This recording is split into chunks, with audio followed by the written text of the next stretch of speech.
कोकणात जुने वाडे शांत दिसतात.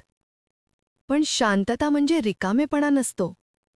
ती तिथं राहणाऱ्यांची उपस्थिती असते. श्वास नसलेली, पण जिवंत.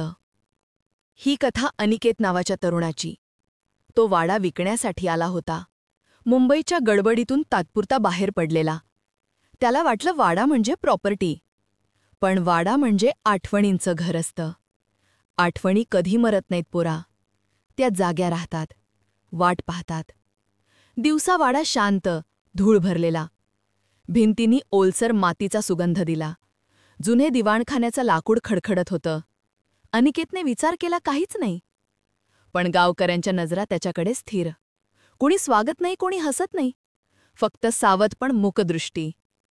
एक म्हातारी अंगणाच्या कडेला बसली. तिचा आवाज थकलेला पण धारदार. वाडा जागा आहे बाप्पा. तो जाणाराला जाऊ देत नाही. अनिकेत हलके हसला स्वतःशी.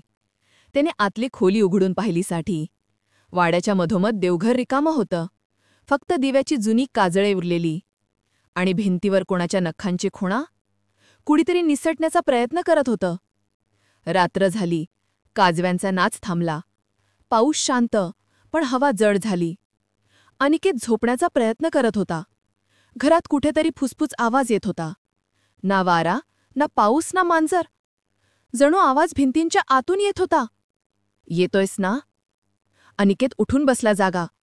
त्याला जाणवलं खोली आता गरम झाली. घाम नाही, भीतीचं उष्ण दाब. त्याने गोधडी बाजूला सारली हळू. आणि समोरच्या भिंतीकडे पाहिलं. भिंतीवर छाया हलत होती. कोणीतरी चालत होतं भिंतीमध्ये. छाया बाहेर नव्हती अजिबात. ती आत फिरत होती. छायेने हळू मान वळवली त्याच्याकडे. डोळे नव्हते, पण नजर होती. अनिकेतचं शरीर जागच ठिजलं. श्वास अर्धा, छाती जड, घसा कोरडा. छाया भिंतीतून बाहेर उतरली हळू. तिचे पाय जमिनीला स्पर्श करत नव्हते. पायाच्या जागी काळा धूर हलत होता. तोंड नव्हतं, पण आवाज आला. या वाड्याचं स्वत्व माझंय. मी गेलो नाही. मी बांधला गेलो. अनिकेत मागे सरकायचा प्रयत्न करू लागला. पण पाय जमिनीला चिटकले जसे. घराची माती जिवंत झाली होती. संबंध जवळ येत होता, हळूहळू लयेत. तो घाई करत नव्हता अजिबात.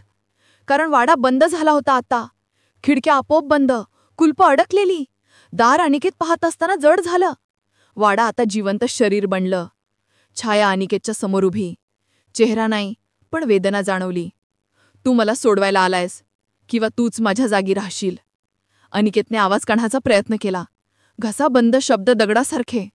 संबंधने हात हळू पुढे केला. हा स्पर्श थंड नव्हता. हा गरम, दुःखाने भरलेला होता. भिंती करकायला लागल्या एकदम. जणू सगळं भूतकाळ उठून बसलं. पायाखालची जमीन हल्ली हळू. छायांच्या पाठवाटमध्ये पावलांचे नखरे. आवाज नाही, पण उपस्थिती प्रचंड. अनिकेतला जाणवलं. संबंध वाईट नाही. तो अडकला होता. मृत्यू आणि घर यांच्यामध्ये. जीवन न संपलेलं, मरण न सुरू झालेलं.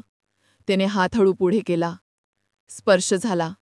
वाडा श्वास घेतला मोठा. छाया सगळ्या थरथरल्या. खिडकीची काचा कंपित झाल्या. संबंधाचा आवाज शांत झाला. पहिल्यांदाच. धन्यवाद. आवाज आवेत विरळला.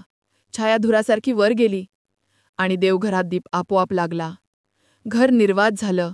शांत, अत्यंत शांत.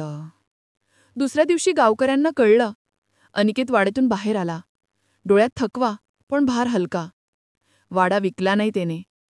तो आता वाड्याचा राखणदार झाला. कारण संबंध आता मुक्त झाला होता.